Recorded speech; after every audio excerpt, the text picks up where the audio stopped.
Punjabi radio जवासा सुन रहे सारे श्रोतिਆਂ ਨੂੰ ਬਲਵਿੰਦਰ ਕੌਰ ਵੱਲੋਂ ਪਿਆਰ ਭਰੀ ਸਤਿ ਸ਼੍ਰੀ ਅਕਾਲ। ਤੇ ਜੀ ਸਰੋਤਿਓ, ਪ੍ਰੋਗਰਾਮ ਖਬਰ ਤੇ ਨਜ਼ਰ ਪ੍ਰੋਗਰਾਮ ਦੇ ਵਿੱਚ ਸਾਡੇ ਨਾਲ ਹੋਣਗੇ ਬਲਦੇਵ ਪੰਨੂ ਜੀ। ਦੱਸਣਗੇ ਭਾਰਤ ਵਿੱਚ ਪੰਜਾਬ ਦੇ ਵਿੱਚ ਕੀ ਕੁਛ ਵਾਪਰ ਰਿਹਾ ਹੈ। ਖਬਰਾਂ ਤੋਂ ਪਹਿਲਾਂ ਧੰਨਵਾਦ ਕਰਨਾ ਚਾਹੁੰਦੇ ਸਾਡੇ ਸਪਾਂਸਰਸ ਜਿਨ੍ਹਾਂ ਨੇ ਇਸ प्रोग्राम ਨੂੰ स्पॉन्सर करके आप सब तक पहुँचाया जी। साउथ वैस्ट फार्मेसी वाले जो बेकरसफील्ड तो 2 जगह तो सेवा करते हैं जी। कश्मीर सिंह जी सैक्रामेंटो, हरविंदर सिंह समरा जुबा सिटी, प्रीतम सिंह ते तलविंदर सिंह गिल बेकरसफील्ड, जस्सी गिल ते जस्सी सिद्धू जी बेकरसफील्ड, मनदीप सिंह सैनोजे, सतनाम सिंह शेरगिल सलमा, अशानजीत सिंह कलोटी जुबा सिटी, गुरदीप सिंह बिरदी ਕਲੋਵਸ ਅਤੇ ਖਾਲਸਾ ਇੰਸ਼ੋਰੈਂਸ ਏਜੰਸੀ ਵਾਲੇ ਸਾਨੂੰ ਜੇ ਤੋਂ ਬਹੁਤ ਇਹਨਾਂ ਦੇ ਧੰਨਵਾਦੀ। ਇਹਨਾਂ ਨੇ ਇਸ ਪ੍ਰੋਗਰਾਮ ਨੂੰ ਸਪਾਂਸਰ ਕੀਤਾ। ਆਪ ਸਭ ਤੱਕ ਜਾਏ ਜੀ। ਸਾਡੇ ਨਾਲ ਜੁੜ ਚੁੱਕੇ ਨੇ ਬਲਤੇਜ ਪੰਨੂ ਜੀ। ਸਤਿ ਸ਼੍ਰੀ ਅਕਾਲ, ਸਵਾਗਤ ਹੈ ਜੀ। ਸਤਿ ਸ਼੍ਰੀ ਅਕਾਲ ਜੀ, ਧੰਨਵਾਦ ਜੀ, ਬਹੁਤ ਮਿਹਰਬਾਨੀ ਜੀ। ਅਤੇ ਬਲਤੇਜ ਪੰਨੂ, ਸਭ ਤੋਂ ਪਹਿਲਾਂ ਆਪਾਂ ਗੱਲ ਕਰਦੇ ਹਾਂ ਜਿਹੜੀ ਇੱਕ ਸ਼ਰਾਬ ਦੇ ਠੇਕਿਆਂ ਦੀ ਗੱਲ ਹੋਈ ਸੀਗੀ ਤਾਂ ਨੋਟਿਸ ਆ ਗਿਆ ਸੀਗਾ ਕਿ ਇਹਨਾਂ ਨੂੰ ਬੰਦ ਕੀਤਾ ਜਾਵੇ ਜਿਹੜੇ ਹਾਈਵੇ 'ਤੇ ਆ, ਪਰ ਪੰਜਾਬ ਸਰਕਾਰ ਨੇ ਉਹਨਾਂ ਨੂੰ ਫਿਰ ਖੋਲ੍ਹ ਦਿੱਤਾ ਸੀ ਤੇ ਇਹਨਾਂ ਨੂੰ ਹਾਈ ਕੋਰਟ ਵੱਲੋਂ ਫਿਰ ਨੋਟਿਸ ਮਿਲ ਗਿਆ। ਐਕਚੁਅਲੀ ਜੀ ਇਹ ਸੁਪਰੀਮ ਕੋਰਟ ਨੇ ਜਿਹੜਾ ਰੋਕਿਆ ਸੀਗਾ, ਸਰਕਾਰ ਨੇ ਇਹ ਕੀਤਾ ਸੀਗਾ ਕਿਉਂਕਿ ਇਹਦੇ ਵਿੱਚ ਰਿਸਟ੍ਰਿਕਸ਼ਨ ਜਿਹੜੀ ਲੱਗਦੀ ਸੀਗੀ ਸ਼ਰਾਬ ਵਰਤਾਉਣ ਦੇ ਉੱਤੇ ਓਵਰਆਲ ਜਿਹੜੇ ਰੇਸਤਰਾਂ ਤੇ ਹੋਟਲ ਵਗੈਰਾ ਹੈਗੇ ਆ ਜੀ, ਉਹਨਾਂ ਨੂੰ ਜਿਹੜੀ ਸ਼ਰਾਬ ਵਰਤਾਉਣ ਤੋਂ ਰੋਕਿਆ ਗਿਆ ਸੀ। ਇਹਦੇ ਨਾਲ ਬਹੁਤ ਵੱਡੀ ਇੰਡਸਟਰੀ ਜਿਹੜੀ ਆ ਜੀ ਉਹ ਪ੍ਰਭਾਵਿਤ ਹੋਈ ਸੀਗੀ। ਤੇ ਪੰਜਾਬ ਨੇ ਜਿਹੜਾ ਇੱਥੇ ਜਿਹੜੇ ਨੈਸ਼ਨਲ ਹਾਈਵੇ ਤੇ ਸਟੇਟ ਹਾਈਵੇ ਹੈਗੇ ਨੇ ਇਹਨਾਂ ਦੇ ਉੱਤੇ ਸਥਿਤ ਜਿੰਨੇ ਵੀ ਹੋਟਲ, ਰੇਸਤਰਾਂ, ਕਲੱਬ ਜਿਹੜੇ ਸੀਗੇ ਤੇ ਇੱਥੇ ਨੋਟੀਫਾਈ ਕੀਤੀਆਂ ਥਾਵਾਂ ਦੇ ਉੱਤੇ ਸ਼ਰਾਬ ਵਰਤਾਉਣ ਦੇ ਵਾਸਤੇ ਪੰਜਾਬ ਸਰਕਾਰ ਦੇ ਵੱਲੋਂ ਲਿਆਂਦੇ ਗਏ ਸੋਧ ਬਿੱਲ ਤੋਂ 1 ਹਫ਼ਤੇ ਦੇ ਅੰਦਰ ਹੁਣ ਪੰਜਾਬ ਤੇ ਹਰਿਆਣਾ ਹਾਈ ਕੋਰਟ ਦੇ ਵੋਕੇਸ਼ਨ ਬੈਂਚ ਨੇ ਸੂਬੇ ਨੂੰ ਨੋਟਿਸ ਜਿਹੜਾ ਜੀ ਉਹ ਜਾਰੀ ਕਰ ਦਿੱਤਾ ਹੈ। ਅਰਾਈਵ ਸੇਵ ਸੰਸਥਾ ਜਿਹਨੇ ਐਕਚੁਅਲੀ ਇਹ ਮੁੱਦਾ ਚੁੱਕਿਆ ਸੀਗਾ, ਹਰਮਨ ਸਿੰਘ ਸਿੱਧੂ ਨੇ ਇਹਦੇ ਉਹੀ ਦੁਬਾਰਾ ਫਿਰ ਇਹ ਪਟੀਸ਼ਨ ਜਿਹੜੀ ਹੈ ਜੀ ਹਾਈ ਕੋਰਟ ਦੇ ਵਿੱਚ ਲੈ ਕੇ ਗਏ ਆ ਔਰ ਇਹਦੇ ਉੱਤੇ ਹਾਈ ਕੋਰਟ ਦੇ ਬੈਂਚ ਨੇ ਜਿਹੜਾ ਜੀ ਨੋਟਿਸ ਜਾਰੀ ਕੀਤਾ। ਇਹਦੇ ਵਿੱਚ ਉਠਾਏ ਗਏ ਮੁੱਦਿਆਂ ਦੇ ਉੱਤੇ ਸੂਬਾਈ ਸਰਕਾਰ ਤੇ ਹੋਰ ਧਿਰਾਂ ਨੂੰ ਜਵਾਬ ਦੇਣ ਦੇ ਵਾਸਤੇ ਅਗਲੀ ਤਰੀਕ ਜਿਹੜੀ ਆ ਉਹ 24 ਜੁਲਾਈ ਤੈਅ ਜਿਹੜੀ ਕੀਤੀ ਗਈ ਆ। ਅਰਾਈਵ ਸੇਫ ਤੇ ਜਿਹੜੇ ਹਰਮਨ ਸਿੱਧੂ ਨੇ ਉਹਨਾਂ ਨੇ ਤਰਕ ਇਹ ਦਿੱਤਾ ਹੈ ਕਿ ਇਹ ਜਿਹੜੇ ਹਾਈਵੇਜ਼ ਨੇ ਇਹਨਾਂ ਦੇ 500 ਮੀਟਰ ਦੇ ਘੇਰੇ ਦੇ ਅੰਦਰ ਸ਼ਰਾਬ ਦੀ ਵਿਕਰੀ ਤੁਰੰਤ ਰੋਕਣ ਤੇ ਅੱਗੇ ਤੋਂ ਲਾਇਸੈਂਸ ਜਾਰੀ ਨਾ ਕਰਨ ਲਈ ਸਾਰੇ ਸੂਬਿਆਂ ਤੇ ਕੇਂਦਰ ਸ਼ਾਸਿਤ ਪ੍ਰਦੇਸ਼ਾਂ ਨੂੰ ਹੁਕਮ ਦਿੱਤੇ ਗਏ ਸੀ ਸੁਪਰੀਮ ਕੋਰਟ ਦੇ ਵੱਲੋਂ। ਪਰ ਉਹਨਾਂ ਨੇ ਇਹ ਕਿਹਾ ਕਿ ਸੁਪਰੀਮ ਕੋਰਟ ਦੇ ਹੁਕਮਾਂ ਨੂੰ ਝਕਾਨੀ ਦੇਣ ਦੇ ਵਾਸਤੇ 22 ਜੂਨ ਨੂੰ ਸੂਬਾਈ ਸਰਕਾਰ ਨੇ ਪੰਜਾਬ ਐਕਸਾਈਜ਼ ਐਕਟ ਦੇ ਵਿੱਚ ਸੋਧ ਕੀਤੀ। ਉਹਨਾਂ ਨੇ ਕਿਹਾ ਕਿ ਸੁਪਰੀਮ ਕੋਰਟ ਵੱਲੋਂ ਸ਼ਰਾਬ ਪੀ ਕੇ ਡਰਾਈਵਿੰਗ ਕਰਨ ਦੇ ਰੋਕੇ ਗਏ ਜਿਹੜੇ ਚੁੱਕੇ ਗਏ ਕਦਮ ਸੀਗੇ ਉਹਨੂੰ ਮੰਨਣ ਦੀ ਬਜਾਏ ਪੰਜਾਬ ਸਰਕਾਰ ਨੇ ਮਹਿਜ਼ ਮਾਲੀਏ ਦੇ ਵਾਸਤੇ ਇਹ ਜਿਹੜੀ ਹੈ ਜੀ ਪਹੁੰਚ ਅਪਣਾਈ।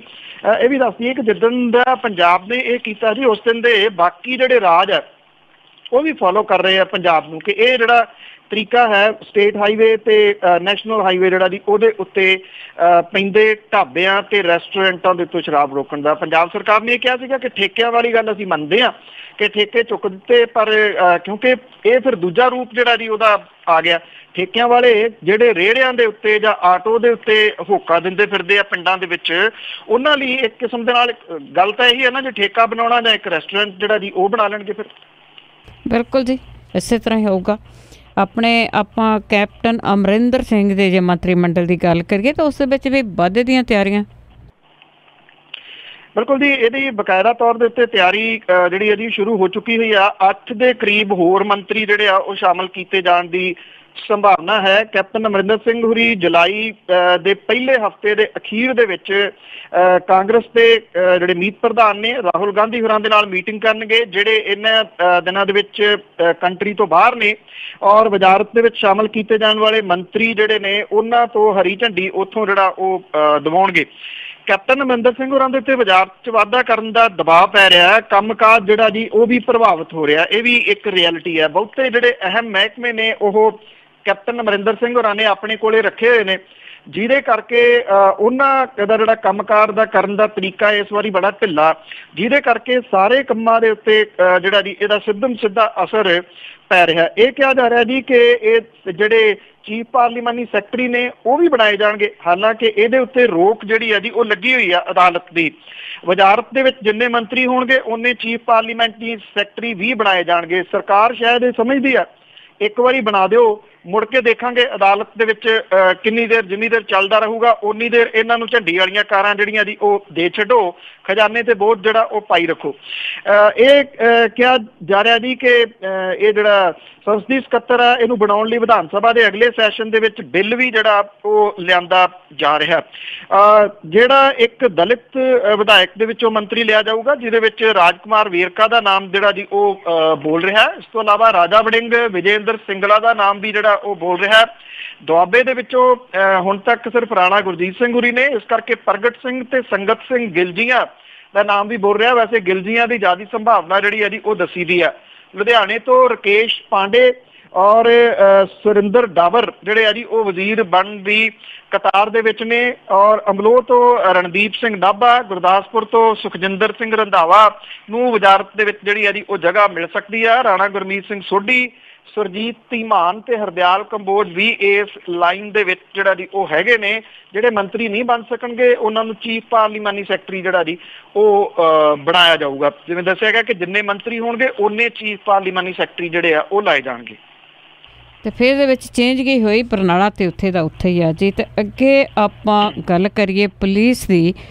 ਜਿਹੜੇ ਪੁਲਿਸ ਨੇ ਚਿੱਟੇ ਦੇ ਕੇਸਾਂ ਵਿੱਚ ਅੰਦਰ ਕੀਤੇ ਸੀਗੇ ਮੁਲਜ਼ਮ ਤੇ ਉਹਨਾਂ ਨੂੰ ਬਰੀ ਕਰ ਦਿੱਤਾ ਗਿਆ ਸੀ, ਤਾਂ ਉਹ ਕੇਸ ਮੁੜ ਕੇ ਓਪਨ ਹੋਇਆ। ਐਕਚੁਅਲੀ ਇਸ ਵੇਲੇ ਇਹ ਚਰਚਾ ਬਹੁਤ ਵੱਡੇ ਪੱਧਰ ਦੇ ਉੱਤੇ ਜਿਹੜਾ ਜੀ ਪੰਜਾਬ ਦੇ ਵਿੱਚ ਛਾਇਆ ਹੋਇਆ। ਜਿਹੜੀ ਗੱਲ ਆਪਾਂ ਇੱਕ ਦਿਨ ਪਹਿਲਾਂ ਜਿਹੜੀ ਕੀਤੀ ਸੀਗੀ ਕਿ ਸਰਕਾਰ ਜਿਹੜੀ ਆ ਉਹ ਕਸੂਤੀ ਕਿਵੇਂ ਫਸ ਗਈ ਆ, ਜਿਹੜੀ STF ਦੀ ਜਾਂਚ ਹੈ ਉਸ ਮਾਮਲੇ ਦੇ ਵਿੱਚ, ਕਿਉਂਕਿ ਇਹ ਜਾਂਚ ਜਿਹੜੀ ਹੈ ਜੀ ਸੀਨੀਅਰ ਅਫਸਰਾਂ ਦੇ ਉੱਤੇ ਆ ਕੇ ਅਟਕ ਗਈ ਆ। ਤੇ ਇਹ ਫਾਈਲ ਜਿਹੜੀ ਆ ਹੁਣ ਪਈ ਆ ਕੈਪਟਨ ਅਮਰਿੰਦਰ ਸਿੰਘ ਹੋਰਾਂ ਦੇ ਟੇਬਲ ਦੇ ਉੱਤੇ। ਇਹ ਡਿਪੈਂਡ ਕਰੂਗਾ ਕਿ ਇਹ ਫਾਈਲ ਨੂੰ ਉਹ ਕਿਸ ਪਾਸੇ ਵੱਲ ਨੂੰ ਜਿਹੜਾ ਜੀ ਉਹ ਤੋਰਦੇ ਨੇ। ਕਿ ਸੀਨੀਅਰ ਆਫੀਸਰ ਜਿਹੜੇ ਨੇ ਉਹਨਾਂ ਨੂੰ ਹੱਥ ਪਾਇਆ ਜਾਂਦਾ, ਜੇ ਨਹੀਂ ਪਾਇਆ ਜਾਂਦਾ ਤੇ ਇੱਕ ਸਿੰਪਲ ਜੀ ਗੱਲ ਆ ਜੀ, ਫਿਰ ਇਹ ਜਾਂਚ ਇੱਥੇ ਹੀ ਜਿਹੜੀ ਆ ਉਹ ਸਿਮਟ ਕੇ ਰਹਿ ਜਾਊਗੀ। ਫਿਰ ਅੱਗੇ ਤੁਰਨ ਦੇ ਆਸਾਰ ਜਿਹੜੇ ਆ ਉਹ ਬਹੁਤ ਘੱਟ ਨੇ। ਜਿਹੜੇ ਇੰਦਰਜੀਤ ਤੋਂ ਪੁੱਛਗਿੱਛ ਹੋਈ ਆ ਜੀ, ਇਹ ਉਸ ਮਾਮਲੇ ਦੀ ਗੱਲ ਹੈ ਕਿ ਉਹਨੇ ਜਿਹੜੇ ਨਾਮ ਲੈ ਦਿੱਤੇ ਆ, ਇੱਕ IG ਤੇ ਇੱਕ DIG ਉਹਦੇ ਵਿੱਚ ਜਿਹੜਾ ਜੀ ਉਹ ਸ਼ਾਮਲ ਹੈ। ਇੱਕ ਅਫਸਰ ਤਾਂ ਹਮੇਸ਼ਾ ਹੀ ਚਰਚਾ ਦਾ ਵਿਸ਼ਾ ਜਿਹੜਾ ਜੀ ਉਹ ਰਹਿੰਦਾ। ਸੋ ਵੇਖਣਾ ਇਹ ਹੋਊਗਾ ਕਿ ਇਸ ਫਾਈਲ ਦਾ ਜਿਹੜਾ ਕੀ ਬਣਦਾ। ਦੂਜੇ ਪਾਸੇ ਪੰਜਾਬ ਬਿਊਰੋ ਆਫ ਇਨਵੈਸਟੀਗੇਸ਼ਨ ਨੇ ਇੱਕ ਸਾਬਕਾ SSP ਤੇ ਕੁਝ ਸੀਨੀਅਰ ਅਧਿਕਾਰੀਆਂ ਦੇ ਖਿਲਾਫ ਮੋਗੇ ਦੇ 3 ਪੁਲਿਸ ਮੁਲਾਜ਼ਮਾਂ ਨੂੰ ਜਿਹੜਾ ਸਮਗਲਿੰਗ ਦੇ ਕੇਸ ਵਿੱਚੋਂ ਕੱਢਣ ਬਦਲੇ ਰਿਸ਼ਵਤ ਲੈਣ ਦੇ ਦੋਸ਼ ਦੀ ਜਾਂਚ ਮੁੜ ਕੇ ਸ਼ੁਰੂ ਕਰਤੀ ਹੈ ਜੀ। ਇਹਨਾਂ ਮੁਲਾਜ਼ਮਾਂ ਦੀਆਂ ਪਹਿਲਾਂ ਸੇਵਾਵਾਂ ਖਤਮ ਕਰਤੀਆਂ ਗਈਆਂ ਸੀਗੀਆਂ, ਪਰ ਬਾਅਦ ਦੇ ਵਿੱਚ ਜ਼ਿਲ੍ਹਾ ਪੁਲਿਸ ਨੇ ਕੇਸ ਰੱਦ ਕਰਨ ਬਾਰੇ ਰਿਪੋਰਟ ਦਾਖਲ ਕਰ ਦਿੱਤੀ ਸੀਗੀ। ਸਤੰਬਰ 13 ਦੇ ਵਿੱਚ ਇਹਨਾਂ ਪੁਲਿਸ ਮੁਲਾਜ਼ਮਾਂ ਦੇ ਖਿਲਾਫ ਕੇਸ ਦਰਜ ਹੋਇਆ ਸੀਗਾ। ਮਦਦ ਦੇ ਬਦਲੇ ਮੋਗੇ ਦੇ ਸਾਬਕਾ SSP ਕਮਲਜੀਤ ਸਿੰਘ ਢਿੱਲੋਂ ਉੱਤੇ 40 ਲੱਖ ਰੁਪਈਆ ਵੱਢੀ ਲੈਣ ਦਾ ਦੋਸ਼ ਸੀ। ਔਰ ਮੋਗਾ ਪੁਲਿਸ ਨੇ ਇਹਨਾਂ ਮੁਲਜ਼ਮਾਂ ਖਿਲਾਫ 180 ਦਿਨਾਂ ਦੇ ਅੰਦਰ ਚਲਾਨ ਪੇਸ਼ ਨਹੀਂ ਕੀਤਾ ਸੀਗਾ। ਔਰ ਜਿਹੜੇ ਮੁਲਜ਼ਮ ਸੀ ASI ਜਰਨੈਲ ਸਿੰਘ, ਹੌਲਦਾਰ ਜਸਬੀਰ ਸਿੰਘ, ਹੌਲਦਾਰ ਦਵਿੰਦਰ ਸਿੰਘ ਨੱਥੂਵਾਲਾ, ਇਹ ਪੁਲਿਸ ਚੌਕੀ ਦੇ ਵਿੱਚ ਤੈਨਾਤ ਸਨ। ASI ਜਰਨੈਲ ਸਿੰਘ ਨੇ ਇਹਦੇ ਨਾਲ ਜਿਹੜਾ ਜੀ ਉਹ ਦੋਸ਼ ਲਾਇਆ ਸੀਗਾ ਕਿ ਦੇਰ ਨਾਲ ਚਲਾਨ ਪੇਸ਼ ਕਰਨ ਤੇ ਕੇਸ ਜਿਹੜਾ ਸੀਗਾ ਜੀ ਉਹ ਰੱਦ ਕਰਨ ਵਾਲੇ ਮਾਮਲੇ ਦੇ ਉੱਤੇ ਰਿਪੋਰਟ ਦਾਖਲ ਕਰਨ ਲਈ SSP ਢਿੱਲੋਂ ਨੂੰ ਉਹਨੇ 40 ਲੱਖ ਰੁਪਈਆ ਦਿੱਤਾ ਸੀਗਾ। ਬਾਅਦ ਦੇ ਵਿੱਚ ਇਹਦੇ ਵਿੱਚ ਕੁਝ ਵੱਡੇ ਲੋਕ ਆ ਗਏ ਜਿਨ੍ਹਾਂ ਨੇ ਇਹ ਪੈਸਾ ਜਿਹੜਾ ਸੀਗਾ ਜੀ ਉਹ ਵਾਪਸ ਕਰਵਾਤਾ। ਹੁਣ ਪੰਜਾਬ ਬਿਊਰੋ ਆਫ ਇਨਵੈਸਟੀਗੇਸ਼ਨ ਨੇ ਇਹਦੀ ਜਾਂਚ ਇਸ ਹਫ਼ਤੇ ਸ਼ੁਰੂ ਕਰਤੀ ਹੈ। ਮੁਲਜ਼ਮ SSP ਢਿੱਲੋਂ ਨੂੰ ਤਲਬ ਕੀਤਾ ਗਿਆ।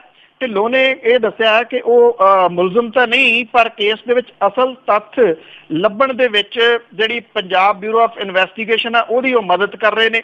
ਉਹਨਾਂ ਨੇ ਕਿਹਾ ਕਿ 3 ਮੁਲਾਜ਼ਮਾਂ ਖਿਲਾਫ ਕੇਸ ਉਹਨਾਂ ਦੇ ਮੋਗਾ ਤੋਂ ਤਬਾਦਲੇ ਦੇ 1 ਸਾਲ ਬਾਅਦ ਰੱਦ ਹੋਇਆ ਸੀਗਾ। PBOI ਦੇ IG ਜਿਹੜੇ LK ਯਾਦਵ ਨੇ, ਉਹਨਾਂ ਦੇ ਵੱਲੋਂ ਇਸ ਕੇਸ ਦੀ ਜਾਂਚ ਕੀਤੀ ਜਾ ਰਹੀ ਹੈ। ਉਹਨਾਂ ਨੇ ਇਸ ਬਾਰੇ ਕੋਈ ਵੀ ਟਿੱਪਣੀ ਕਰਨ ਤੋਂ ਤਾਂ ਜਿਹੜਾ ਜੀ ਉਹ ਨਾ ਕੀਤੀ ਆ। 4 ਸਾਲ ਪੁਰਾਣੇ ਇਸ ਮਾਮਲੇ ਦੇ ਵਿੱਚ ਨਵੇਂ ਸਿਰਿਓਂ ਜਾਂਚ IG ਬਠਿੰਡਾ ਜ਼ੋਨ ਮੁਖਵਿੰਦਰ ਸਿੰਘ ਛੀਨਾ, ਜਿਨ੍ਹਾਂ ਨੇ ਆਪਣੀ ਰਿਪੋਰਟ ਦੇ ਵਿੱਚ ਭ੍ਰਿਸ਼ਟਾਚਾਰ ਤੇ ਸਮਗਲਰਾਂ ਦੀ ਮਦਦ ਦਾ ਮਾਮਲਾ ਬੇਪਰਦ ਕੀਤਾ, ਉਹਨਾਂ ਦੀਆਂ ਸਿਫਾਰਿਸ਼ਾਂ ਦੇ ਉੱਤੇ ਸ਼ੁਰੂ ਹੋਈ ਹੈ। 2 ਗਵਾਹ ਜਿਹੜੇ ਸੀਨੀਅਰ ਪੁਲਿਸ ਅਧਿਕਾਰੀ SP ਟ੍ਰੈਫਿਕ ਬਠਿੰਡਾ ਤੇ ਇੰਸਪੈਕਟਰ ਅਮਰਜੀਤ ਸਿੰਘ ਦੀ ਮੌਜੂਦਗੀ ਦੇ ਵਿੱਚ ਬਰਾਮਦ ਕੀਤੀ ਗਈ 168 ਕਿਲੋ ਭੁੱਕੀ ਦੀ ਵੀਡੀਓ ਰਿਕਾਰਡਿੰਗ ਵੀ ਜਿਹੜੀ ਆ ਜੀ ਉਹ ਕੀਤੀ ਗਈ ਸੀ। ਔਰ ਪੁਲਿਸ ਨੇ ਇਹਨਾਂ 3 ਮੁਲਜ਼ਮਾਂ ਨੂੰ ਬਚਾਉਣ ਲਈ ਪਹਿਲਾਂ ਚਲਾਨ ਦੇਰੀ ਨਾਲ ਪੇਸ਼ ਕੀਤਾ, ਬਾਅਦ ਦੇ ਵਿੱਚ ਕੇਸ ਰੱਦ ਕਰਨ ਲਈ ਰਿਪੋਰਟ ਜਿਹੜੀ ਸੀ ਉਹ ਦਾਖਲ ਕਰਤੀ। ਇਸ ਕੇਸ ਦੇ ਉੱਤੇ ਸੁਣਵਾਈ ਕਰ ਰਹੀ ਮੋਗੇ ਦੀ ਅਦਾਲਤ ਦੇ ਵੱਲੋਂ ਖਿੱਚੇ ਜਾਣ ਤੋਂ ਬਾਅਦ 2 ਗਵਾਹ ਜਿਹੜੇ ਪੁਲਿਸ ਆਫੀਸਰ ਸੀਗੇ ਉਹ ਮੁਸ਼ਕਲ ਦੇ ਵਿੱਚ ਇਸ ਵੇਲੇ ਘਿਰ ਗਏ ਨੇ ਜੀ। ਬਿਲਕੁਲ ਜੀ, ਇਸ ਤਰ੍ਹਾਂ ਦੇ ਕੇਸ ਤਾਂ ਬਹੁਤ ਜ਼ਿਆਦਾ ਆ, ਬਹੁਤ ਧਾਂਦਲੀਆਂ ਹੋਈਆਂ। ਤੇ ਅੱਗੇ ਆਪਾਂ ਕਿਸਾਨਾਂ ਦੀ ਗੱਲ ਕਰਨ ਵਾਲਾ ਇੱਕ ਕਿਸਾਨ ਕਵਿਤਾਵਾਂ ਰਾਹੀਂ ਗੱਲ ਕਰਦਾ ਸੀ, ਉਸਨੇ ਵੀ ਖੁਦਕੁਸ਼ੀ ਕੀਤੀ। ਦੇਖੋ, ਜਿਵੇਂ ਇੱਕ ਜਿਹੜੇ ਰਾਈਟਰ ਨੇ ਉਹਨਾਂ ਨੇ ਗੱਲ ਕਹੀ ਸੀ ਪਿਛਲੇ ਦਿਨਾਂ ਦੇ ਵਿੱਚ ਕਿ ਪੰਜਾਬੀਆਂ ਨੂੰ ਮਰਨ ਮਿੱਟੀ ਚੜੀ ਹੋਈ ਆ। ਉਹ ਕਹਿੰਦੇ ਪੰਜਾਬ 'ਚ ਕੋਈ ਰਹਿਣਾ ਨਹੀਂ ਚਾਹੁੰਦਾ, ਜਾਂ ਤਾਂ ਉਹ ਇੱਥੋਂ ਭੱਜ ਜਾਣਾ ਚਾਹੁੰਦਾ ਜਾਂ ਖੁਦਕੁਸ਼ੀ ਕਰ ਲੈਣੀ ਚਾਹੁੰਦਾ। ਇਹ ਹਾਲਾਤ ਜਿਹੜੇ ਆ ਜੀ ਪੰਜਾਬ ਦੇ ਕਿਸਾਨਾਂ ਦੇ ਜਿਹੜੇ ਆ ਉਹ ਬਣੇ ਹੋਏ ਆ। ਪੰਜਾਬ ਦੇ ਕਿਸਾਨਾਂ ਦਾ ਦੁੱਖ ਤੇ ਦਰਦ ਜਿਹੜਾ ਜੀ ਕਵਿਤਾਵਾਂ ਦੇ ਰੂਪ ਦੇ ਵਿੱਚ ਵੀ ਸਾਹਮਣੇ ਆਉਂਦਾ। ਔਰ ਜਦੋਂ ਕਵਿਤਾਵਾਂ ਲਿਖਣ ਵਾਲਾ ਜਿਹੜਾ ਜੀ ਉਹ ਹਾਰ ਜਾਵੇ ਤੇ ਫਿਰ ਤੁਸੀਂ ਅੰਦਾਜ਼ਾ ਲਾ ਸਕਦੇ ਹੋ ਕਿ ਜਿਹੜੇ ਹਾਲਾਤ ਨੇ ਉਹ ਕਿੰਨੇ ਮਾੜੇ ਇਸ ਵੇਲੇ ਹੋ ਚੁੱਕੇ ਹੋਏ ਨੇ। ਜਗਰੂਪ ਝੁਨੀਰ ਉਹਦੀ ਕੁਝ ਦਿਨ ਪਹਿਲਾਂ ਇੱਕ ਕਿਤਾਬ ਆਈ ਗੋਪੀਆ ਸੰਭਾਲ ਘੁੱਕਰਾ, ਇਹਦੇ ਵਿੱਚ ਕਿਸਾਨੀ ਦਾ ਦਰਦ ਪੇਸ਼ ਕੀਤਾ ਗਿਆ ਬਹੁਤ ਜ਼ਿਆਦਾ ਜਿਹੜਾ ਜੀ ਭਾਵੁਕਤਾ ਦੇ ਨਾਲ। ਔਰ ਉਹਦੀ ਕਵਿਤਾ ਜਿਹੜੀ ਹੈ ਜੀ, ਅੰਮੀਏ ਨੀ ਤੇਰੇ ਪੁੱਤ ਨੂੰ ਚਿੱਟਾ ਸੋਨਾ ਦੀ ਰਾਸ ਨਾ ਆਇਆ, ਨਿੱਤ ਕਰੇ ਖੁਦਕੁਸ਼ੀਆਂ ਬਾਜ਼ੀ ਹਾਰ ਗਿਆ ਮਿੱਟੀ ਦਾ ਜਾਇਆ। ਇਹ ਕਵਿਤਾਵਾਂ ਜਿਹੜੀਆਂ ਲਿਖਣ ਵਾਲਾ ਕਿ ਖੇਤ ਭਾਵੇਂ ਦਿਸਣ ਹਰੇ, ਧੌਣ ਕਰਜ਼ੇ ਦੀ ਪੰਡ ਨਾ ਸਹਾਰੀ, ਮਰੇ ਨਾ ਤਾਂ ਹੋਰ ਕੀ ਕਰੇ, ਤਾਈਓ ਖੁਦਕੁਸ਼ੀਆਂ ਕਰੇ। ਇਹੋ ਜਿਹੀਆਂ ਜਿਹੜੀਆਂ ਕਵਿਤਾਵਾਂ ਲਿਖਣ ਵਾਲਾ ਜਗਰੂਪ ਝੁਨੀਰ ਜਿਹੜਾ ਸੀਗਾ ਜੀ ਉਹ ਜ਼ਿੰਦਗੀ ਦੀ ਬਾਜੀ ਹਾਰ ਗਿਆ। ਉਹ ਕਵਿਤਾਵਾਂ ਦੇ ਵਿੱਚ ਸੱਦਾ ਇਹ ਦਿੰਦਾ ਕਿ ਖੁਦਕੁਸ਼ੀ ਜਿਹੜਾ ਉਹ ਹੱਲ ਨਹੀਂ ਗਾ, ਪਰ ਉਹਨੇ ਵੀ ਆਪਣੇ ਜਿਹੜੀ ਮੁਸ਼ਕਲਾਂ ਦਾ ਹੱਲ ਖੁਦਕੁਸ਼ੀ ਨੂੰ ਹੀ ਜਿਹੜਾ ਜੀ ਉਹ ਚੁਣਿਆ। ਔਰ ਇਹ ਜਿਹੜਾ ਕਵਿਤਾਵਾਂ ਲਿਖਣ ਵਾਲਾ ਸੀਗਾ ਜੀ ਉਹਦੇ ਸਿਰ ਦੇ ਉੱਤੇ ਕਰਜ਼ਾ ਜਿਹੜਾ ਉਹ ਕਾਫੀ ਚੜ ਗਿਆ ਸੀਗਾ, ਜਿਹਦੇ ਕਰਕੇ ਉਹਨੇ ਵੀ ਖੁਦਕੁਸ਼ੀ ਦਾ ਰਾਹ ਜਿਹੜਾ ਉਹ ਚੁਣ ਲਿਆ। ਹਾਲਾਤ ਜਿਹੜੇ ਜੀ ਇਹ ਨੇ ਕਿ ਵੱਖ-ਵੱਖ ਜਿਹੜੇ ਸ਼ਾਇਰ ਨੇ ਉਹ ਕਵਿਤਾਵਾਂ ਦੇ ਰੂਪ ਦੇ ਵਿੱਚ ਕਿਸਾਨਾਂ ਦੀਆਂ ਖੁਦਕੁਸ਼ੀਆਂ ਨੂੰ ਸਾਹਮਣੇ ਜਿਹੜਾ ਜੀ ਉਹ ਲਿਆਉਣ ਦੀ ਕੋਸ਼ਿਸ਼ ਕਰ ਰਹੇ ਨੇ। ਪਰ ਮੁਸ਼ਕਲ ਇਹ ਆ ਕਿ ਜਿੰਨਾ ਲੋਕਾਂ ਨੇ ਇਹਨਾਂ ਦੇ ਹੱਲ ਲੱਭਣੇ ਆ ਉਹਨਾਂ ਦੇ ਵਾਸਤੇ ਸਿਵਾਏ ਵੋਟ ਬੈਂਕ ਤੋਂ ਇਹ ਜਿਹੜਾ ਜੀ ਕਿਸਾਨ ਉਹ ਕੁਛ ਵੀ ਨਹੀਂ ਗਏ। ਔਰ ਜਿਵੇਂ ਇੱਕ ਕਵਿਤਾ ਜਿਹੜੀ ਪੰਜਾਬ ਦੇ ਵਿੱਚ ਫੇਮਸ ਆ ਸੁਰਜੀਤ ਗੱਗ ਦੀ ਕਿ ਭਗਤ ਸਿਆਂ ਬੜਾ ਸੌਖਾ ਹੁੰਦਾ, ਸਲਫਾਸਾਂ ਤੇ ਸਪਰੇਆਂ ਪੀ ਲੈਣਾ, ਕਿੱਕਰਾਂ ਨੂੰ ਰੱਸਾ ਪੈਣ ਵਾਲਾ, ਜ਼ਿੰਦਗੀ ਨੂੰ ਬੇਦਾਵਾ ਲਿਖ ਦੇਣਾ, ਪਰ ਸੌਖਾ ਨਹੀਂ ਹੁੰਦਾ ਸਮੇਂ ਦੀ ਅੱਖ ਵਿੱਚ ਅੱਖ ਪਾ ਕੇ ਅੱਖਾਂ ਖੜੀਆਂ ਰੱਖਣਾ। ਜੀ ਬਿਲਕੁਲ। ਤੇ ਅੱਗੇ ਆਪਾਂ ਇਲੈਕਸ਼ਨ ਵੱਲ ਚੱਲਦੇ ਹਾਂ ਕਿ ਜਦੋਂ ਇਲੈਕਸ਼ਨ ਸੀ ਤੇ ਸਭ ਤੋਂ ਵੱਧ ਝੂਟੇ ਲਏ ਸੁਖਬੀਰ ਬਾਦਲ ਨੇ, ਤੇ ਜਿਹੜਾ ਉਹਨਾਂ ਦਾ ਬਿੱਲ ਸੀ, ਹਾਂਜੀ, ਬਿੱਲ ਕਿਹਨੇ ਪੇ ਕੀਤਾ ਜੀ? ਐਕਚੁਅਲੀ ਇਹ ਆ ਜੀ ਕਿ ਜਿਹੜੇ ਇਹ ਜਮਾਂ ਘਟਾਓ ਹੁੰਦੇ ਨੇ ਉਹ ਬਾਅਦ ਦੇ ਵਿੱਚ ਚੱਲਦੇ ਰਹਿੰਦੇ ਨੇ। ਆਪਾਂ ਗੱਲ ਕੀਤੀ ਸੀਗੀ ਜਿਹੜੇ ਝੂਟਿਆਂ ਦੀ ਕਿ ਬਿਨਾਂ ਟੈਂਡਰਾਂ ਤੋਂ ਜਿਹੜੇ ਹੈਲੀਕਾਪਟਰ ਪਿਛਲੇ ਸਾਲਾਂ ਦੇ ਦੌਰਾਨ ਮੰਤਰੀ ਵਰਤਦੇ ਰਹੇ। ਐਕਚੁਅਲੀ ਨਾ ਜੀ ਉਹਨਾਂ ਦੇ ਵਿੱਚ ਹੀ ਕਿਤੇ ਨਾ ਕਿਤੇ ਘਾਲਾ ਮਾਲਾ ਹੁੰਦਾ ਕਿ ਇੰਨੇ ਸਮੇਂ ਦੇ ਲਈ ਤੁਹਾਨੂੰ ਇੰਨਾ ਜਿਹੜਾ ਬਿਜ਼ਨਸ ਦੇਵਾਂਗੇ ਤੇ ਫਿਰ ਜਦੋਂ ਨੇੜੇ ਆਉਣੀ ਆ ਇਲੈਕਸ਼ਨ ਉਦੋਂ ਫਿਰ ਫ੍ਰੀ ਖਾਤੇ ਜਿਹੜਾ ਜੀ ਜਾਂ ਕੁਛ ਨਾ ਕੁਛ ਹੇਰ ਫੇਰ ਜਿਹੜੀ ਆ ਉਹ ਕੀਤੀ ਜਾਂਦੀ ਆ। ਪੰਜਾਬ ਵਿਧਾਨ ਸਭਾ ਚੋਣਾਂ ਦੇ ਵਾਸਤੇ ਔਰਬਿਟ ਕੰਪਨੀ ਦਾ ਹੈਲੀਕਾਪਟਰ ਜਿਹੜਾ ਜੀ ਉਹ ਦਿਨ ਰਾਤ ਉੱਡਦਾ ਰਿਹਾ, ਜਿਹਦੇ ਲਈ ਸ਼੍ਰੋਮਣੀ ਅਕਾਲੀ ਦਲ ਦੇ ਖਜ਼ਾਨੇ ਦੇ ਵਿੱਚੋਂ 1 ਕਰੋੜ 37 ਲੱਖ ਰੁਪਏ ਤਾਰੇ ਗਏ। ਕੰਪਨੀ ਕਿਹਦੀ ਆ ਇਹ ਤਾਂ ਮੇਰਾ ਖਿਆਲ ਦੱਸਣ ਦੀ ਜ਼ਰੂਰਤ ਨਹੀਂ ਆ। ਸ਼੍ਰੋਮਣੀ ਅਕਾਲੀ ਦਲ ਨੇ ਇਹਨਾਂ ਚੋਣਾਂ ਦੇ ਵਿੱਚ 27 ਦਿਨ ਔਰਬਿਟ ਐਵੀਏਸ਼ਨ ਕੰਪਨੀ ਦਾ ਹੈਲੀਕਾਪਟਰ ਵਰਤਿਆ। ਚੋਣਾਂ ਵੇਲੇ ਵਿਧਾਨ ਸਭਾ ਹਲਕਿਆਂ ਦੇ ਵਿੱਚ 104 ਗੇੜੇ ਲਾਏ।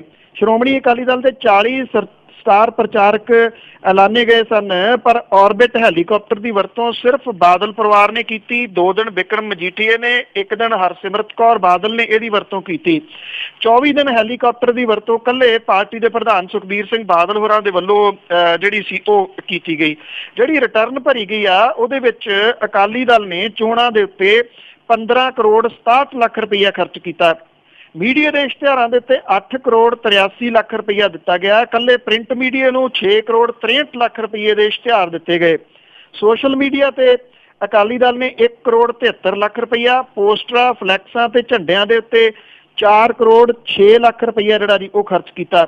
ਇਲੈਕਟ੍ਰੋਨਿਕਸ ਮੀਡੀਆ ਦੇ ਵਿੱਚ ਸ਼੍ਰੋਮਣੀ ਅਕਾਲੀ ਦਲ ਨੇ PTC ਨੂੰ 57.5 ਲੱਖ, ਫਾਸਟਵੇ ਨੂੰ ਤਕਰੀਬਨ 29 ਲੱਖ ਦੇ ਇਸ਼ਤਿਹਾਰ ਦਿੱਤੇ। ਦੋਵੇਂ ਕੰਪਨੀਆਂ ਇਹਨਾਂ ਦੀਆਂ ਹੀ ਨੇ। ਵੈਸੇ ਜ਼ੀ ਪੰਜਾਬੀ ਨੂੰ 30 ਲੱਖ ਦੇ ਇਸ਼ਤਿਹਾਰ ਜਿਹੜੇ ਸੀਗੇ ਜੀ ਉਹ ਦਿੱਤੇ ਗਏ। ਅਕਾਲੀ ਦਲ ਨੇ ਜਿਹੜਾ ਸੀਗਾ ਜੀ ਬੇਸ਼ੱਕ ਜਿੰਨੇ ਵੀ ਉਮੀਦਵਾਰ ਖੜੇ ਕੀਤੇ ਸੀ ਉਹਨਾਂ ਨੂੰ ਕੁਛ ਨਹੀਂ ਜਿਹੜਾ ਦਿੱਤਾ, ਸਿਵਾਏ ਇੱਕ ਪਟਿਆਲੇ ਦਾ ਜਿਹੜਾ ਉਮੀਦਵਾਰ ਜਿਹੜਾ ਜਨਰਲ JJ ਸਿੰਘ ਸੀਗਾ ਉਹਨੂੰ 20 ਲੱਖ ਰੁਪਈਆ ਦਿੱਤਾ ਗਿਆ। ਕਿਸੇ ਹੋਰ ਨੂੰ ਕੋਈ ਪਾਰਟੀ ਫੰਡ ਜਿਹੜਾ ਸੀਗਾ ਉਹ ਨਹੀਂ ਦਿੱਤਾ ਗਿਆ। ਕਾਂਗਰਸ ਨੇ ਪੰਜਾਬ ਚੋਣਾਂ ਲੜਨ ਵਾਲੇ 117 ਉਮੀਦਵਾਰਾਂ ਦੇ ਵਿੱਚੋਂ 44 ਉਮੀਦਵਾਰਾਂ ਨੂੰ ਚੋਣ ਫੰਡ ਜਿਹੜਾ ਜੀ ਉਹ ਕਰੀਬ 11 ਕਰੋੜ ਰੁਪਈਏ ਦਿੱਤਾ ਸੀਗਾ, ਤਕਰੀਬਨ ਇੱਕ ਨੂੰ 25 ਲੱਖ ਰੁਪਈਆ। ਪਰ ਅਕਾਲੀ ਦਲ ਨੇ ਇੱਕੋ ਉਮੀਦਵਾਰ ਨੂੰ ਚੋਣ ਫੰਡ ਦਿੱਤਾ, ਉਹ ਜਨਰਲ JJ ਸਿੰਘ ਸੀ, ਜਿਨ੍ਹਾਂ ਨੂੰ 20 ਲੱਖ ਰੁਪਈਆ ਦਿੱਤਾ ਗਿਆ। ਬਿਲਕੁਲ ਜੀ, ਅੱਗੇ ਤਾਂ ਟਿਕਟਾਂ ਲੋਕੀ ਪੈਸੇ ਦੇ ਕੇ ਲੈਂਦੇ ਆ ਤੇ JJ ਸਿੰਘ ਨੂੰ ਤਾਂ ਦਿੱਤਾ, ਉੱਥੇ ਕੋਈ ਖੜਦਾ ਹੀ ਨਹੀਂ ਹੋਣਾ। ਤੇ ਅੱਗੇ ਆਪਾਂ ਗੱਲ ਕਰਦੇ ਭਗਵੰਤ ਮਾਨ ਦੀ, ਤੇ ਸਾਊਦੀ ਅਰਬ ਦੇ ਵਿੱਚ ਫਸੇ 20 ਮੁੰਡਿਆਂ ਨੂੰ ਛੁਡਾ ਕੇ ਲਿਆ। ਜੀ ਇਸ ਲਈ ਇਹ ਏਜੰਟਾਂ ਦੇ ਢਹੇ ਚੜ੍ਹ ਕੇ ਜਿਹੜਾ ਜੀ ਉੱਥੇ ਜਾ ਕੇ ਕਿਉਂਕਿ ਵੇਚ ਦਿੱਤੇ ਜਾਂਦੇ ਨੇ ਅਰਬ ਕੰਟਰੀਜ਼ ਦੇ ਵਿੱਚ ਜਿਹੜੇ ਮਜ਼ਦੂਰ ਨੇ, ਔਰ ਉੱਥੇ ਉਹ ਫਸ ਕੇ, ਔਰ ਇਹ ਜਿਹੜੇ 20 ਨੌਜਵਾਨ ਸੀਗੇ ਇਹਨਾਂ ਦੇ ਵਿੱਚ 2 ਰਾਜਸਥਾਨ ਤੋਂ ਵੀ ਨੇ, ਹਰਿਆਣੇ ਤੋਂ ਵੀ ਹੈ, 2 ਉੱਤਰ ਪ੍ਰਦੇਸ਼ ਤੋਂ ਨੇ, ਕੁੱਲ 20 ਸੀਗੇ ਜੀ। ਔਰ ਇਹਨਾਂ ਸਾਰਿਆਂ ਨੂੰ ਮੀਡੀਆ ਦੇ ਸਾਹਮਣੇ ਕੱਲ ਪੇਸ਼ ਕੀਤਾ ਭਗਵੰਤ ਮਾਨ ਹੋਰਾਂ ਨੇ ਇੱਥੇ ਪੰਜਾਬ ਲਿਆ ਕੇ। ਇਹਨਾਂ ਨੇ ਜੋ ਗੱਲਾਂ ਉੱਥੋਂ ਦੀਆਂ ਜਿਹੜੀਆਂ ਜੀ ਉਹ ਦੱਸੀਆਂ, ਲੂ ਕੰਡੇ ਖੜੀਆਂ ਕਰਨ ਵਾਲੀਆਂ ਨੇ, ਕਿ ਇੱਥੋਂ ਜਿਹੜਾ ਏਜੰਟ ਸੀਗਾ ਜੀ ਉਹਨੇ ਗਾਂ ਬੰਬੇ ਦੇ ਏਜੰਟ ਨੂੰ ਇਹਨਾਂ ਨੂੰ ਵੇਚਤਾ, ਇਹਨਾਂ ਨੂੰ ਪਤਾ ਹੀ ਨਹੀਂ। ਬੰਬੇ ਵਾਲੇ ਨੇ ਗਾਂ ਜਿਹੜਾ ਸੀਗਾ ਜੀ ਉਹ ਸਾਊਦੀ ਅਰਬ ਦੀ ਕੰਪਨੀ ਨੂੰ ਵੇਚ ਦਿੱਤਾ। ਉਹਨੇ ਇੱਕ ਕਿਸਮ ਨਾਲ ਬੰਦੀ ਬਣਾ ਕੇ ਇਹ ਜਿਹੜੇ ਮੁੰਡੇ ਸੀਗੇ ਉੱਥੇ ਰੱਖ ਲਏ। ਔਰ ਉਹਨਾਂ ਦਾ ਇਹ ਕਹਿਣਾ ਸੀ ਕਿ ਉਹ ਬਾਰ-ਬਾਰ ਜਿਹੜਾ ਸੀਗਾ ਵੱਖ-ਵੱਖ ਨੇਤਾਵਾਂ ਤੱਕ ਪਹੁੰਚ ਕਰਦੇ ਰਹੇ, ਕਿਸੇ ਨੇ ਉਹਨਾਂ ਦੀ ਗੱਲ ਨਹੀਂ ਸੁਣੀ। ਫਿਰ ਉਹਨਾਂ ਨੇ ਇੱਕ ਵੀਡੀਓ ਜਿਹੜੀ ਸੀ ਬਣਾ ਕੇ ਭਗਵੰਤ ਮਾਨ ਦੇ ਨਾਂ ਦੇ ਉੱਤੇ ਸੋਸ਼ਲ ਮੀਡੀਆ ਤੇ ਪਾਈ, ਤੇ ਉਹ ਵੀਡੀਓ ਨੂੰ ਵੇਖ ਕੇ ਉਹਨਾਂ ਨੇ ਖੁਦ ਉਹਨਾਂ ਦੇ ਨਾਲ ਸੰਪਰਕ ਕੀਤਾ, ਉਹਨਾਂ ਦੇ ਪਾਸਪੋਰਟ ਦੀਆਂ ਕਾਪੀਆਂ ਮੰਗਵਾਈਆਂ ਤੇ ਵਿਦੇਸ਼ ਮੰਤਰਾਲੇ ਤੱਕ ਪਹੁੰਚ ਕਰਕੇ ਇਹਨਾਂ ਸਾਰੇ ਨੌਜਵਾਨਾਂ ਦੀ ਰਿਹਾਈ ਉੱਥੋਂ ਕਰਵਾਈ, ਔਰ ਉਹਨਾਂ ਨੂੰ ਸੁਰੱਖਿਅਤ ਜਿਹੜਾ ਸੀਗਾ ਇੱਥੇ ਪੰਜਾਬ ਦੇ ਵਿੱਚ ਲੈ ਕੇ ਆਂਦਾ। ਉਹਨਾਂ ਨੇ ਇਹ ਕਿਹਾ ਜੀ ਕਿ ਜਿਹੜੇ ਇਹ ਏਜੰਟ ਨੇ 4 ਦਿਨ ਇਹਨਾਂ ਨੂੰ ਆਇਆ ਨੂੰ ਹੋ ਗਏ, ਅਜੇ ਤੱਕ ਕਿਸੇ ਦੇ ਉੱਤੇ ਪਰਚਾ ਜਿਹੜਾ ਉਹ ਦਰਜ ਨਹੀਂ ਕੀਤਾ। ਤਾਂ ਉਹਨਾਂ ਨੇ ਸਰਕਾਰ ਤੋਂ ਇਹ ਮੰਗ ਕੀਤੀ ਕਿ ਜਿਹੜੇ ਏਜੰਟ ਇਹਦੇ ਵਿੱਚ ਸ਼ਾਮਲ ਨੇ ਉਹਨਾਂ ਦੇ ਉੱਤੇ ਪਰਚਾ ਦਰਜ ਕੀਤਾ ਜਾਵੇ। ਦੂਸਰਾ ਉਹਨਾਂ ਨੇ ਕਿਹਾ ਕਿ ਜਦੋਂ ਸਰਕਾਰ ਨੇ ਵਾਅਦਾ ਕੀਤਾ ਘਰ ਘਰ ਨੌਕਰੀ, ਇਸ ਕਰਕੇ ਪੰਜਾਬ ਦੇ ਜਿਹੜੇ 15 ਮੁੰਡੇ ਨੇ ਇਹਨਾਂ ਨੂੰ ਲੈ ਕੇ ਉਹ ਮੁੱਖ ਮੰਤਰੀ ਤੱਕ ਪਹੁੰਚ ਕਰਨਗੇ ਕਿ ਇਹਨਾਂ ਨੂੰ ਨੌਕਰੀ ਜਿਹੜੀ ਹੈ ਜੀ ਉਹ ਦਿੱਤੀ ਜਾਵੇ, ਜਿਹੜੇ ਮੌਤ ਦੇ ਮੂੰਹ ਵਿੱਚੋਂ ਨਿਕਲ ਕੇ ਆਏ ਨੇ। ਇਹ ਵੀ ਦੱਸਿਆ ਗਿਆ ਜੀ ਕਿ ਸਾਊਦੀ ਅਰਬ ਦੇ ਵਿੱਚ ਕਈ ਪੰਜਾਬੀਆਂ ਦੀਆਂ ਲਾਸ਼ਾਂ ਰੁਲ ਰਹੀਆਂ ਨੇ। ਇਹਦਾ ਜ਼ਿਕਰ ਜਿਹੜਾ ਜੀ ਇੱਕ ਕਰਦਿਆਂ ਹੋਇਆਂ ਚੱਬੇਵਾਲ ਦਾ ਜਿਹੜਾ ਚਰਨਜੀਤ ਛੁੱਟ ਕੇ ਆਇਆ, ਉਹਨੇ ਦੱਸਿਆ ਕਿ ਉਹਦੇ ਨੇੜਲਾ ਪਿੰਡ ਹੈ ਨਵਨੀਤਪੁਰਾ। ਇੱਥੋਂ ਦਾ ਰਕੇਸ਼ ਕੁਮਾਰ ਆ ਜਿਹੜਾ 2 ਸਾਲ ਪਹਿਲਾਂ ਸਾਊਦੀ ਅਰਬ ਦੇ ਵਿੱਚ ਗੱਡੀ 'ਚ ਅੱਗ ਲੱਗਣ ਕਰਕੇ ਸੜ ਕੇ ਮਰ ਗਿਆ ਸੀਗਾ। ਉਹਦੀ ਡੈੱਡ ਬੋਡੀ ਇੱਥੇ ਲਿਆਉਣ ਦਾ ਕੋਈ ਪ੍ਰਬੰਧ ਨਹੀਂ ਹੋ ਸਕਿਆ। ਉਹਦੇ ਮਾਪੇ ਇੰਨੇ ਗਰੀਬ ਆ ਕਿ ਉਹ ਦਿੱਲੀ ਤੱਕ ਦਾ ਕਿਰਾਇਆ ਵਿਚਾਰੇ ਨਹੀਂ ਲਾ ਸਕਦੇ, ਤੇ ਉਹਨਾਂ ਦੀ ਪਹੁੰਚ ਜਿਹੜੀ ਆ ਉਹ ਕੀ ਹੋਣੀ ਆ। ਉਹਨੇ ਜਿਹੜੀ ਸਭ ਤੋਂ ਭਾਵਕ ਗੱਲ ਜਿਹੜੀ ਇਸ ਮੁੰਡੇ ਨੇ ਇਹ ਦੱਸੀ ਕਿ ਉਹਦਾ ਪਿਓ ਆਪਣੇ ਮੁੰਡੇ ਦੀ ਡੈੱਡ ਬੋਡੀ ਉਡੀਕਦਾ ਪਾਗਲ ਹੋ ਗਿਆ ਪਿਛਲੇ ਦਿਨ। ਬਿਲਕੁਲ ਜੀ, ਕਿਹੜਾ ਜ਼ਮਾਨਾ ਹੈ, ਤੇ ਹਜੇ ਵੀ ਲੋਕਾਂ ਨੂੰ ਬੰਦੀ ਬਣਾ ਕੇ ਰੱਖਿਆ ਜਾਂਦਾ, ਵੇਚ ਦਿੱਤਾ ਜਾਂਦਾ ਆ। ਹੈਰਾਨ ਕਰਨ ਵਾਲੀਆਂ ਗੱਲਾਂ ਹੈ। ਤੇ ਅੱਗੇ ਆਪਾਂ ਗੱਲ ਕਰਦੇ 300 ਕਰੋੜ ਰੁਪਏ ਵਾਲੇ ਵਿਰਾਸਤੀ ਮਾਰਕ ਦੀ, ਤੇ ਉਹ ਪਾਣੀ ਹੋਇਆ। ਬਿਲਕੁਲ ਜੀ, ਐਕਚੁਅਲੀ ਗੱਲ ਇਹ ਹੈ ਕੌਮਿਆਂ ਦਾ ਥੋੜਾ ਜਿਹਾ ਫਰਕ ਹੁੰਦਾ। ਕੌਮਾਂ ਅੱਗੇ ਪਿੱਛੇ ਲਾ ਦਿਓ ਤੇ ਟੋਟਲ ਜਿਹੜਾ ਨਾ ਜੀ ਉਹ ਬਦਲ ਜਾਂਦਾ। ਜਿਵੇਂ ਕਿਹਾ ਜਾਂਦਾ ਸੀ ਨਾ ਵੀ ਰਾਜ ਨਹੀਂ ਫਿਰ ਕੌਮਾਂ ਸੇਵਾ, ਤੋ ਇਹ ਕੌਮਾਂ ਥੋੜਾ ਅੱਗੇ ਲਿਆਓ ਵੀ ਰਾਜ ਨਹੀਂ ਸੇਵਾ, ਕੋਈ ਏਦਾਂ ਦੀ ਗੱਲ ਹੀ ਸੀਗੀ ਜੀ। ਇਹ ਪ੍ਰੋਜੈਕਟ ਬੜਾ ਪ੍ਰਚਾਰਿਆ ਗਿਆ ਸੀਗਾ, ਇਹਦੇ 'ਚ ਕੋਈ ਡਾਊਟ ਵੀ ਨਹੀਂਗਾ ਕਿ ਇਹ ਇੱਕ ਚੰਗਾ ਪ੍ਰੋਜੈਕਟ ਸੀਗਾ। ਹਾਲਾਂਕਿ ਇੱਥੇ ਜਿਹੜੀਆਂ ਲੱਗੀਆਂ ਸਕਰੀਨਾਂ ਦਾ ਚਰਚਾ ਪਿਛਲੇ ਦਿਨਾਂ ਦੇ ਵਿੱਚ ਜਿਹੜਾ ਜੀ ਉਹ ਆਪਣੇ ਤੌਰ ਦੇ ਉੱਤੇ ਚਰਚਾ ਦਾ ਵਿਸ਼ਾ ਬਣਿਆ ਰਿਹਾ, ਪਰ ਇਹਦੇ ਸਾਂਭ ਸੰਭਾਲ ਦੇ ਕੰਮਾਂ ਦੇ ਉੱਤੇ ਸਵਾਲ ਉੱਠੇ ਨੇ। ਪ੍ਰੋਜੈਕਟ ਦੇ ਉੱਤੇ ਖਰਚੇ ਗਏ 300 ਕਰੋੜ ਰੁਪਈਏ ਦੇ ਉੱਤੇ ਸਵਾਲ ਜਿਹੜੇ ਆ ਜੀ ਉਹ ਉੱਠੇ ਆ। ਸੁਖਬੀਰ ਸਿੰਘ ਬਾਦਲ ਦਾ ਇਹ ਸੁਪਨਮਈ ਪ੍ਰੋਜੈਕਟ ਸੀਗਾ। ਇਸ ਯੋਜਨਾ ਦੇ ਤਹਿਤ ਟਾਊਨ ਹਾਲ ਤੋਂ ਲੈ ਕੇ ਸ਼੍ਰੀ ਦਰਬਾਰ ਸਾਹਿਬ ਦੇ 1 ਕਿਲੋਮੀਟਰ ਲੰਬੇ ਮਾਰਗ ਨੂੰ ਵਿਸ਼ੇਸ਼ ਦਿੱਖ ਦਿੱਤੀ ਗਈ ਸੀਗੀ। ਸ਼ੁਰੂ ਦੇ ਵਿੱਚ ਇਹਨੂੰ ਸਿਰਫ ਪੈਦਲ ਯਾਤਰੀਆਂ ਵਾਸਤੇ ਖੋਲ੍ਹਿਆ ਗਿਆ ਸੀ, ਪਰ ਹੌਲੀ-ਹੌਲੀ ਇਹਨੂੰ ਹੁਣ ਹੱਦ ਤੱਕ 2 ਪਹੀਆ ਤੇ 4 ਪਹੀਆ ਵਾਹਨਾਂ ਵਾਸਤੇ ਵੀ ਖੋਲ੍ਹ ਦਿੱਤਾ ਗਿਆ ਸੀ ਤੇ ਇਸ ਮਾਰਗ ਦੇ ਉੱਤੇ ਸਾਂਭ ਸੰਭਾਲ ਲਈ ਵਿਸ਼ੇਸ਼ ਪ੍ਰਬੰਧ ਜਿਹੜੇ ਜੀ ਉਹ ਕੀਤੇ ਗਏ ਸਨ। ਪਰ ਇੱਕ ਦਿਨ ਮੀਂਹ ਪਿਆ ਔਰ ਇਸ ਮੀਂਹ ਨੇ ਇਸ ਵਿਰਾਸਤੀ ਮਾਰਗ ਜਿਹੜਾ ਸੀਗਾ ਜੀ ਉਹਦੇ ਪਿੱਛੇ ਹੋਏ ਸੰਭਾਵੀ ਜਿਹੜਾ ਘਪਲੇ ਦੀ ਪੋਲ ਉਹ ਖੋਲ ਕੇ ਰੱਖ ਦਿੱਤੀ ਜੀ। ਬਰਸਾਤੀ ਪਾਣੀ ਖੜਨ ਕਰਕੇ ਕਰੋੜਾਂ ਰੁਪਏ ਖਰਚ ਕੇ ਬਣਾਇਆ ਗਿਆ ਇਹ ਜਿਹੜਾ ਮਾਰਗ ਸੀਗਾ ਜੀ, ਇਹਦੇ ਉੱਤੇ ਵੱਡਾ ਸਵਾਲੀਆ ਚਿੰਨ੍ਹ ਲੱਗ ਗਿਆ। ਪਾਣੀ ਦੀ ਨਿਕਾਸੀ ਦੇ ਵਾਸਤੇ ਵੱਡੀਆਂ ਪਾਈਪਾਂ ਪਾਈਆਂ ਗਈਆਂ ਸੀ, ਪਰ ਇਹਦੇ ਬਾਵਜੂਦ ਮੀਂਹ ਦਾ ਪਾਣੀ ਖੜਾ ਹੋ ਗਿਆ ਔਰ ਪਾਣੀ ਇਹਦਾ ਮਤਲਬ ਇਹ ਹੈ ਕਿ ਜਿਹੜੀਆਂ ਪਾਈਪਾਂ ਵਗੈਰਾ ਪਾਈਆਂ ਗਈਆਂ ਜਾਂ ਜਿਹੜਾ ਇਹਦਾ ਨਿਕਾਸੀ ਦਾ ਪ੍ਰਬੰਧ ਕੀਤਾ ਗਿਆ ਉਹ ਕੀਤਾ ਹੀ ਨਹੀਂ ਗਿਆ। ਕਾਗਜ਼ਾਂ ਵਗੈਰਾ ਦੇ ਵਿੱਚ ਜਿਹੜਾ ਜੀ ਉਹ ਹੋਇਆ।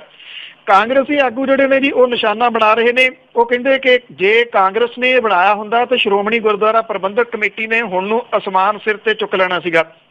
PWD ਦੇ ਐਕਸੀਅਨ ਨੇ JS ਸੋਢੀ ਜਿਹਦੀ ਨਿਗਰਾਨੀ ਦੇ ਵਿੱਚ ਇਹ ਵਿਰਾਸਤੀ ਮਾਰਗ ਬਣਾਇਆ ਗਿਆ, ਉਹ ਕਹਿੰਦਾ ਹੈ ਕਿ ਦੋਵੇਂ ਦਿਨ ਭਾਰੀ ਮੀਂਹ ਪਿਆ, ਇਹਦੇ ਕਰਕੇ ਕੁਝ ਸਮੇਂ ਲਈ ਪਾਣੀ ਜਿਹੜਾ ਇਕੱਠਾ ਹੋਇਆ ਉਸ ਤੋਂ ਬਾਅਦ ਜਿਹੜਾ ਸੀਗਾ ਜੀ ਉਹ ਨਿਕਲ ਗਿਆ। ਉਹ ਕਹਿੰਦੇ ਕਿ 3 ਕਿਲੋਮੀਟਰ ਲੰਮੀ ਪਾਈਪ ਪਾਈ ਗਈ ਆ, ਜਦੋਂ ਜ਼ਿਆਦਾ ਪਾਣੀ ਹੋ ਜਾਂਦਾ ਤੇ ਕੁਝ ਟਾਈਮ ਜਿਹੜਾ ਜੀ ਇੱਥੋਂ ਪਾਣੀ ਨਿਕਲਣ ਨੂੰ ਲੱਗੂਗਾ। ਉਹਨਾਂ ਦਾ ਤਰਕ ਜਿਹੜਾ ਜੀ ਉਹ ਬੜਾ ਕਮਾਲ ਦਾ। ਇੱਕ ਦਿਨ ਮੀਂਹ ਪਿਆ, ਜਿਵੇਂ ਕਿਹਾ ਜਾ ਰਿਹਾ ਕਿ ਮੌਨਸੂਨ ਹੈਵੀ ਆ, ਤੇ ਜੇ 5-6 ਦਿਨ ਮੀਂਹ ਜਿਹੜਾ ਪੈ ਗਿਆ ਜੀ ਫਿਰ ਇਹ ਨਿਕਾਸੀ ਕਿਵੇਂ ਹੋਊਗੀ, ਇਹਦਾ ਜਵਾਬ ਸ਼ਾਇਦ ਸੋਢੀ ਸਾਹਿਬ ਕੋਲ ਕੋਈ ਨਾ ਹੋਵੇ। ਜੀ ਜੀ। ਤੇ ਅੱਗੇ ਆਪਾਂ ਇੱਕ ਸੰਦੂਕੜੀ ਦੀ ਗੱਲ ਕਰਦੇ ਹਾਂ ਕਿ ਹੁਸ਼ਿਆਰਪੁਰੀ ਸੰਦੂਕੜੀ ਪਹੁੰਚੀ ਆ ਜੀ ਇੱਥੇ ਵਾਈਟ ਹਾਊਸ ਦੇ ਵਿੱਚ, ਤਾਂ ਉਹ ਬੜੀ ਚਰਚਾ ਦੇ ਵਿੱਚ ਆ। ਬਿਲਕੁਲ ਜੀ, ਇਹ ਪ੍ਰਧਾਨ ਮੰਤਰੀ ਨਰਿੰਦਰ ਮੋਦੀ ਹੋਰਾਂ ਦੇ ਵੱਲੋਂ ਅਮਰੀਕਾ ਦੇ ਰਾਸ਼ਟਰਪਤੀ ਡੋਨਲਡ ਟਰੰਪ ਨੂੰ ਇੱਕ ਸੰਦੂਕੜੀ ਜਿਹੜੀ ਦਿੱਤੀ ਗਈ ਆ, ਛੋਟੀ ਜੀ ਪੇਟੀ ਟਾਈਪ, ਜਿਹੜੀ ਇਹ ਹੁਸ਼ਿਆਰਪੁਰ ਦੀ ਬਣੀ ਜਿਹੜੀ ਦੱਸੀ ਦੀ ਆ। ਹੁਣ ਸਵਾਲ ਇਹ ਹੋ ਗਿਆ ਕਿ ਇਹ ਸੰਦੂਕੜੀ ਚਰਚਾ ਦਾ ਵਿਸ਼ਾ ਇਸ ਕਰਕੇ ਬਣ ਗਈ ਕਿ ਹੁਸ਼ਿਆਰਪੁਰ ਦੀਆਂ ਜਿਹੜੀਆਂ ਫਰਮਾਂ ਨੇ 2 ਦਾਅਵਾ ਕਰ ਰਹੀਆਂ ਨੇ ਕਿ ਸਾਡੀ ਬਣੀ ਹੋਈ ਆ ਜੀ। ਇੱਥੇ ਇੱਕ ਫਰਮ ਹੈ ਕਾਟੇਜ ਇੰਡਸਟਰੀ ਕਾਰਪੋਰੇਸ਼ਨ, ਉਹ ਕਹਿੰਦੇ ਆ ਇਹ ਪੇਟੀ ਸਾਡੀ ਬਣਾਈ ਹੋਈ ਆ ਸੰਦੂਕੜੀ ਜਿਹੜੀ ਆ। ਦੂਜੇ ਪਾਸੇ ਸ਼ਹਿਰ ਦਾ ਇੱਕ ਪੁਰਾਣਾ ਮਾਹਰ ਆ ਜੀ, ਉਹਦੇ ਵੱਲੋਂ ਇਹ ਦੱਸਿਆ ਜਾ ਰਿਹਾ ਹੈ ਕਿ ਸੌਗਾਤ ਦੇ ਵਿੱਚ ਦਿੱਤੀ ਪੇਟੀ ਉਹਦੇ ਵੱਲੋਂ ਬਣਾਈ ਗਈ ਆ।